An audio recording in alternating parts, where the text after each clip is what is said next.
profound and infinitely subtle is rarely encountered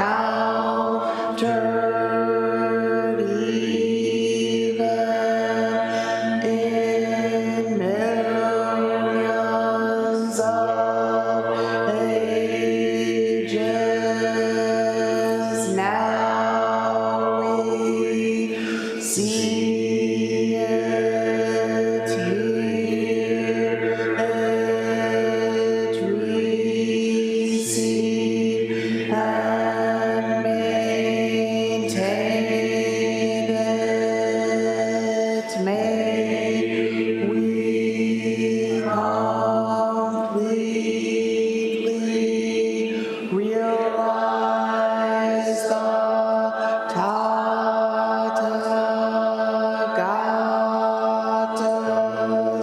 true meaning.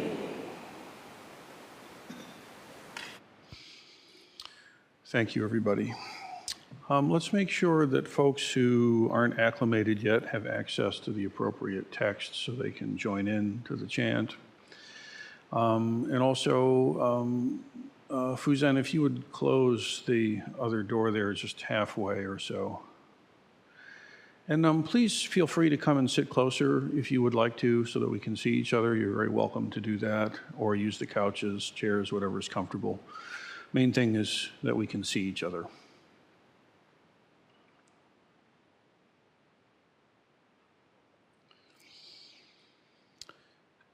So our Ango has been focused on celebrating women in Buddhism, and there are many accomplishments in the Dharma. And we have many resources, one of which is this, First Buddhist Women, Poems and Stories of Awakening, edited by Susan Murcott. And in it, she cites an old story, an old poem, and I think it's just perfect for us to look at together. Nandatara is her name. Nandatara, beautiful name. She was originally a Jainist. She was a student of the Jain tradition, and she was someone that was very fervent in her practice and devotion to that path. And in fact, she was someone who was a wandering, traveling teacher, and she would travel around and challenge anyone to religious debate and dialogue. Kind of echoes a little bit Master Tozan, I think, for those who may know the tale. Expert of the Diamond Sutra who could quote it chapter and verse, knew his stuff, and ended up being confounded. Well, this venerable Nandatara, she was out there and she ran into a successor, Magliana, who was a parallel of Shariputra. So very first generation successor. And they engaged in a Dharma combat, and she found herself completely undone.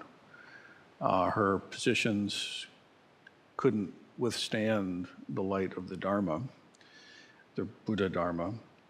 And so she began studying and practicing, and in very short order had realization and came to be recognized.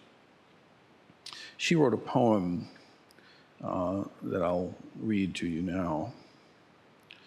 With realization, she said, I have these words. I used to worship fire. I used to worship the moon, the sun, and the many gods. I bathed at the fords, and I took many, many vows.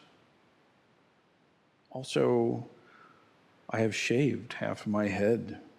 I slept on the ground, and I did not eat after dark.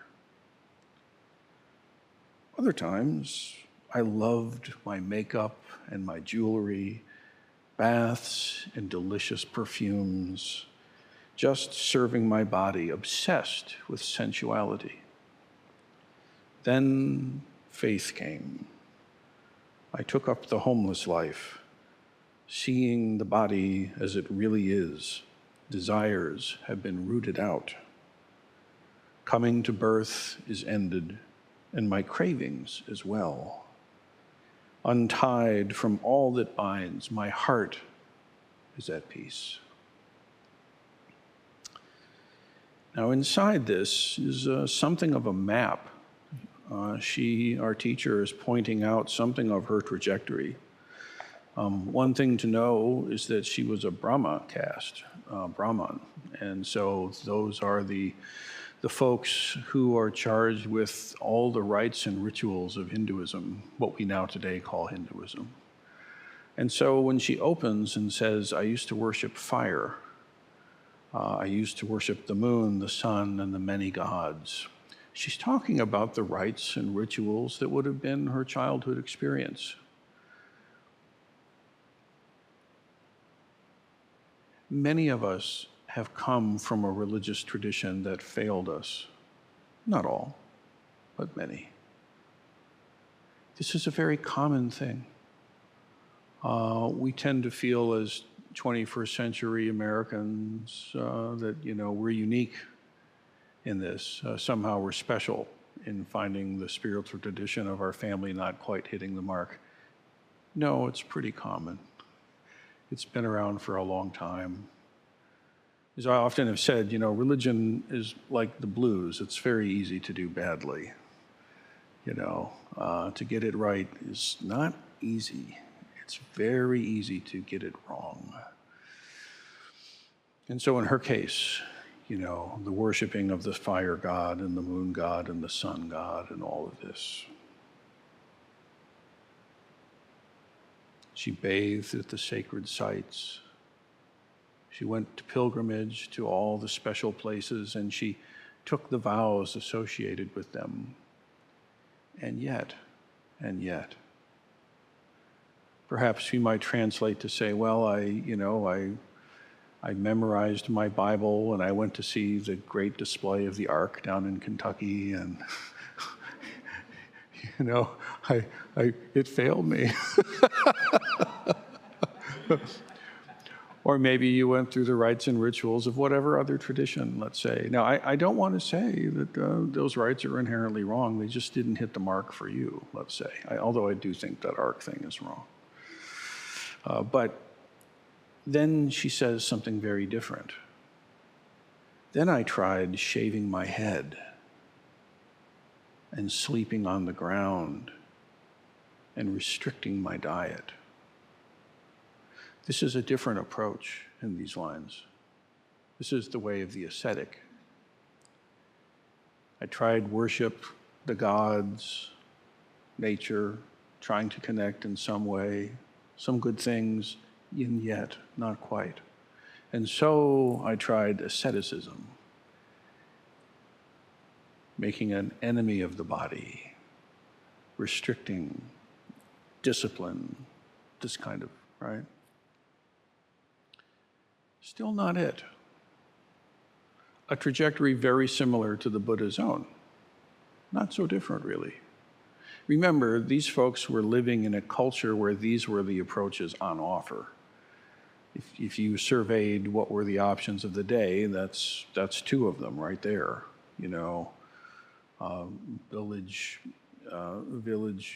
shamanistic Hinduism, or city erudite rituals and liturgies and that tradition and the Brahmin tradition, or asceticism, eschewing it all. And then she says at other times, I loved my makeup and jewelry, baths and perfumes, just serving my body and obsessed with my sensuality. That stuff's not working. I'm just going to enjoy. Why not? And each of these things have a place. I'm fond of fire and moon and earth. Our rituals and rites matter. Without them at the right time, we can get sick, actually. We feel unrecognized and unseen, and we can't grieve properly or celebrate properly. There's something very important to be said about temperance and discipline and and also to enjoying yourself and enjoying your body. There's just no problem with that. I've been saying to many people in this retreat that it's very important for you to learn how to enjoy your practice. This is a very important point, one that Thich Nhat Hanh really emphasized, and I think wisely. It's very important that you learn and practice enjoying your practice. You know, I was saying earlier today that in my younger self, I was very obsessed with achieving a lot of things in my chosen fields and interests.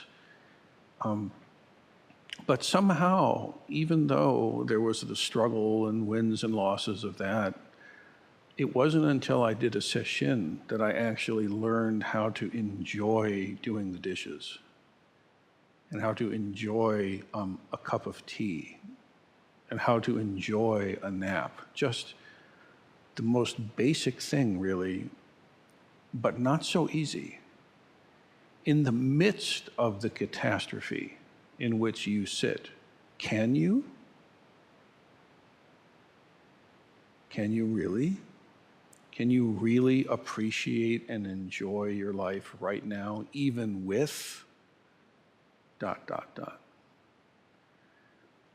know, there's a famous story, which I'm not really terribly fond of, but it's, you know, a person's running, they're chased by a tiger, you know, and they come to the edge of a cliff and they have no choice, so they jump over the cliff and they grab on the branch and they're hanging there, and above them the tiger is swiping at them, and below is this cavern of total doom, you know, to which they will inevitably fall unless the tiger chews them first, you know. But then there's this strawberry on the branch. You've heard the story, right? And he plucks the strawberry and how delicious, you know. No one mentions the terror of the strawberry. Ah, no! The strawberry thought they had a secure place, so no. No. But anyway, I always think of the strawberry in that story. But anyway, the moral that's worth taking from that little vignette, you know, really, if you wait until everything's aligned and precise, and then allow yourself to appreciate your life, you are in big trouble. You know, that's about as common as, you know, like if the clock is broke, it's right a couple of times a day, but just for a second. And that's about how it is.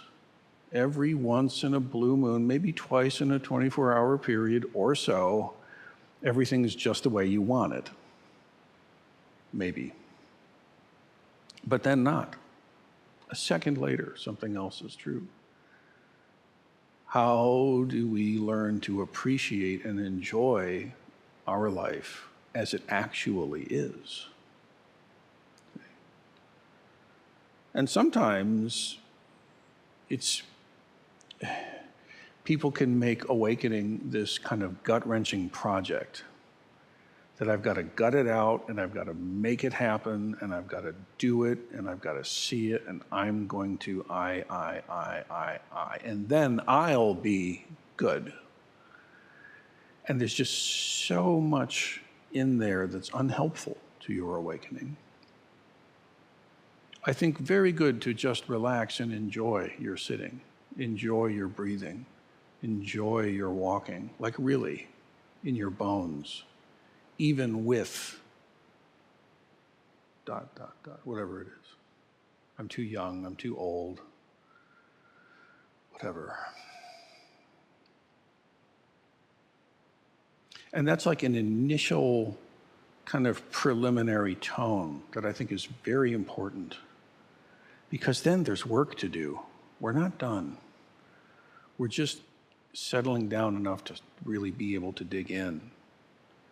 Then you must find your one point. You must find your center. You must get your body connected to itself. There's really no other way. You must find that center for real and engage with it, live from it. But that's not enough either. then we have to actually do the work of seeing into who is this that's enjoying this morning bird song. Who is it that's centered? She goes on, she says, then faith came. I might say, then the Buddha Dharma. Then I encountered the Buddha Dharma. Faith is, as I've often said, kind of a charged word for many of us.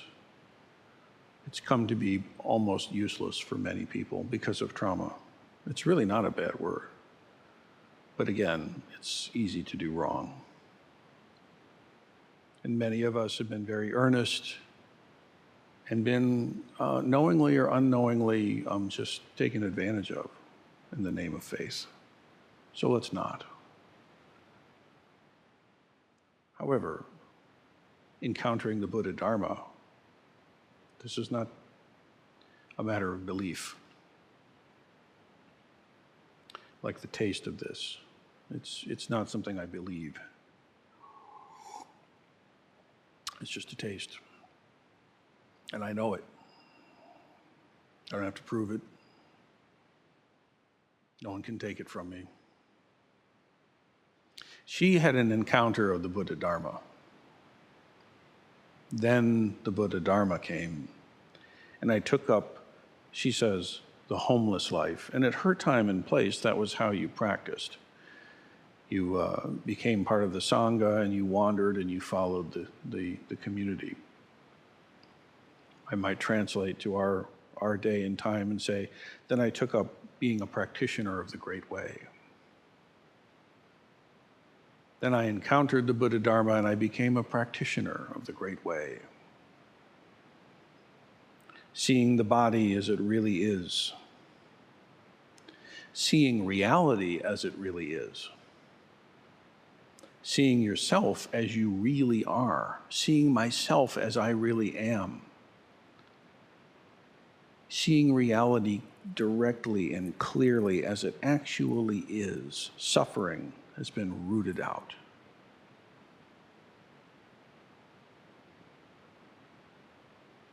One can worship fire, moon, and sun and still suffer. One can achieve great depths of asceticism and still suffer. One can try to escape in pleasure and distraction and still suffer. How do we get free from this trap, this suffering thing?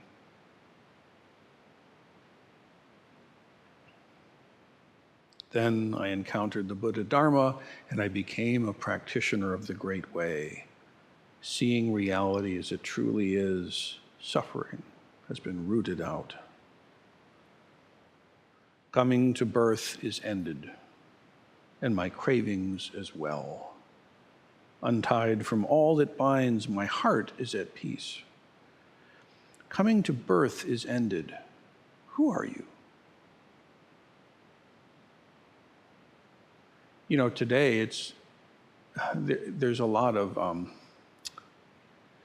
charge around identity, my identity, right? And how my multiple identities intersect and how that plays out in society with privilege and discrimination, and this is all accurate. But from the perspective of awakening, any identity is a problem. Any small identity is unacceptable. I mean, the most basic problem is me, I. That sense that you are you, that even just that bare identity, this is a problem. Let alone whatever ribbons and badges and wounds and scars we cling to and claim to be us. You are none of those things, not at the deepest level. Coming to birth is ended. I would say perhaps clinging to identity is ended. You know, Earlier today, I'm a Zen Roshi, I'm in Doksan, and then Isabella comes home and I'm dad. Believe me, if I try to be Roshi when Isabella comes home, it's not going to go well. And for most of you anyway, if I treat you like I'm your dad, not going to go very well. Although I do have a lot of dad energy, I'll admit, right? But clinging to any of these identities is not acceptable, right? Just as the moment comes, meet it. As this, now it's done. What is this moment now? What is it now? What is it now? The awakened mind is not tethered anywhere. And of course, you are a particular manifestation and form and function that's unique, obviously. I am her dad. I am at moments a Roshi. I am at moments a lawn care guy. I'm all kinds of things. We all move in and out of many, many different births, many different lifetimes. Perhaps today you've been a cook, you've been a janitor, you've been a Zen practitioner, you've been a napper. You've been many different creatures just today. Perhaps even as this talk has dragged on, you've been in many realms. Don't cling to any of them. Coming to birth is ended. Me, me, me, me. I'm this, I'm that. Look at me. Or, oh, look at me. Or, oh, don't look at me. Don't look at me. It's all the same disease. It really is the same disease. Can you see? We get tricked. We think the particularities are so delicious that we're righteous in our selfness because we're so awesome or because we're such a victim or whatever. Ultimately, drop it. Every time you sit in Zazen, just die. Whoever it was that sat on that pillow is dead. Just drop it altogether. Just be whatever the practice you're doing is. That's it. Don't be you doing the practice. Why would you mess it up like that? Just get yourself out of the way, please. Stop being such a hindrance to yourself. Just drop yourself altogether. Don't worry. When you get up off the cushion, you'll be there again. That's fine. Because believe me, when Isabella needs her dad, I'm there as her dad. Count on it. No messing around. When that time comes, I'm there. No worries. Don't be concerned, and don't mistake that your idea is to become some feelingless, careless, loveless, just neutral blob of non-engagement. This is a mistake. Ironically, the way to love deeply and to live fully is to completely let go. And then awake. See, taste, touch, hear, feel, perceive, engage, and let the fuck go, please. One of the most dangerous things is when you actually, like, whether you knew it or not, you do a good thing. Because then you go, oh, it worked. I'm amazing. Look, I got it right. Yes. You know, it's okay to celebrate for like a second, but come on. While you're over there celebrating, the rest of the thing is still going along and you're not with it. You know? Or conversely, you make a blunder and you know it, and you just carry that along, and it cascades. You see? No kidding. Sometimes you'll be right. Don't get all obsessed with yourself. No kidding. Sometimes you'll make a goof. Don't get all obsessed with yourself. Just bow. Bowing is always right. You know, if I happen to do something good and useful and helpful, I bow to my teachers, and I bow to the lineage, and I'm grateful for their guidance. Just send it up the chain. I make something goofy, whoops, I bow to everybody I spilled on, and and then resolve to try to not do that again. This is so simple. Because no clinging.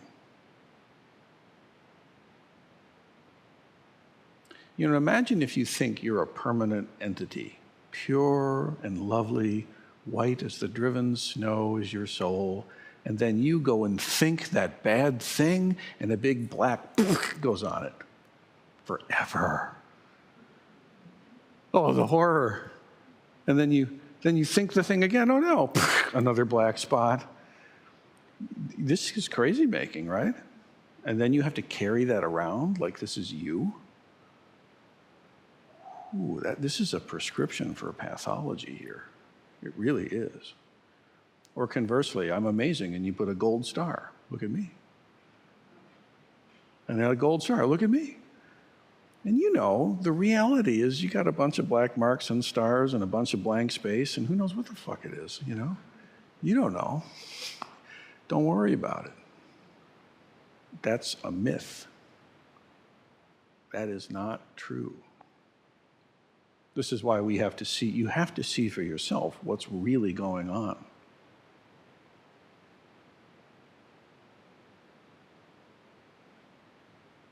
Coming to birth is ended, and my cravings as well.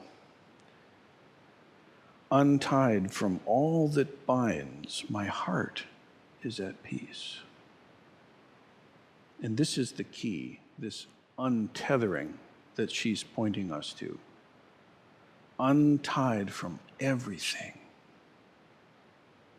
It doesn't mean unconnected from everything. It doesn't mean isolated and siloed and safe. It just means untethered. Non-clinging is the words I like. In the practice of full contact non-clinging, am I finally at peace? And at that time, at such a time as this, the beginning, enjoy your practice, opens up to a whole other level of enjoy your practice. It really does. But I think we need that first enjoy your practice to kind of get started. Really. Maybe it looks the same, but kind of it's not.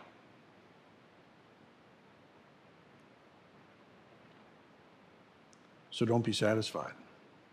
The danger to appreciating your life is you get satisfied and lackadaisical, and it's not acceptable. Don't worry, the koans will keep that from happening. There are regular irritants just waiting for you. Fear not, you know, and it's a good thing too. It's a very good thing. Now there's another woman teacher that we've been holding up. This is Rengetsu. Her Lotus Moon, she speaks of it this way. Change of garments. Now this is centuries later. This is a Japanese woman teacher. She said, I'll be changing into my summer robes today, but my heart is still stained with the color of spring blossoms. I'll be changing into my summer robes today, but my heart is still stained with the color of spring blossoms. You know, when spring comes and it's still kind of cool out, the air is crisp, there's no bugs to speak of, and the blooms are there, and it's so wonderful. And then the summer comes, the heat, the mosquitoes, the sweat, and the blossoms are gone. Oh, if it was only spring again. I love spring so much, but then the pollen comes. She says in another poem, early summer water, the blossoms have fallen. This is an image Dogen uses too in the Genjo koan. Blossoms fall, flowers fall, right? The fetters of my heart have also fallen, and it has become summer. A bird murmurs, cool and clear. Now in this one, she's in a similar situation. The blossoms have fallen, but she's saying, I practice non-clinging, in more poetic terms. And it has become the heat of summer. Listen, a bird call, do you hear it?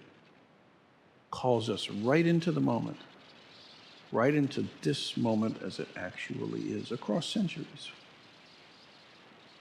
And so should it be with us as we engage in our Sesshin practice together, as we engage in our retreat effort. You must completely throw yourself into each moment. Maybe I like the Kinhin, I don't like the Zazen, I'm medium about the liturgy, but I love I hate the Doksan, and the Tieshos are fun, but that one was boring, and the breakfast was good and lunch was good. Yeah, lunch was good. And that whole machinery of suffering, please notice it. Please just let it go, honey. Just let it go. It's not helping you. We tend to instinctively feel that kind of narration is reality, and it's not. It's keeping a film between you and reality. That's your story. That's not the thing itself. I can't tell you how many times in the Doksan room there's some dharmic point that's being worked on. And no matter how eloquently you describe it, it will never work. I don't care about your descriptions. They don't help you. They sure as hell aren't interesting to me. What helps? Be it. Be it, damn it. Drop yourself and be it. I don't want to be that. I know. It shows. It's not acceptable. You must find the edge of your practice and then leap. You are not served by just avoiding and holding back. It won't help you. Now is the time. Now is the place. This is the context. There is no other context you need. There's nothing else that has to happen for you to have permission to do it. Just leap. Right as you are. Don't wait. Don't just glide. Because you can learn how to do Sesshin. It's in a way, it's a skill you can learn. It's a big multi-day ritual, and you can learn like a runner, like these marathoners. It's something you can learn how to do, and you should learn the forms and stuff. But that's not enough. Become the form. Don't be a person doing Sesshin. Just be Sesshin. Do you understand? In this way, sometimes gradually, sometimes suddenly, we discover what it is to drop the tethers that bind us and to really find a heart and a body and a mind that is truly at peace and engages with the world of suffering with compassion, with wisdom, with centeredness, in a way that actually makes a difference.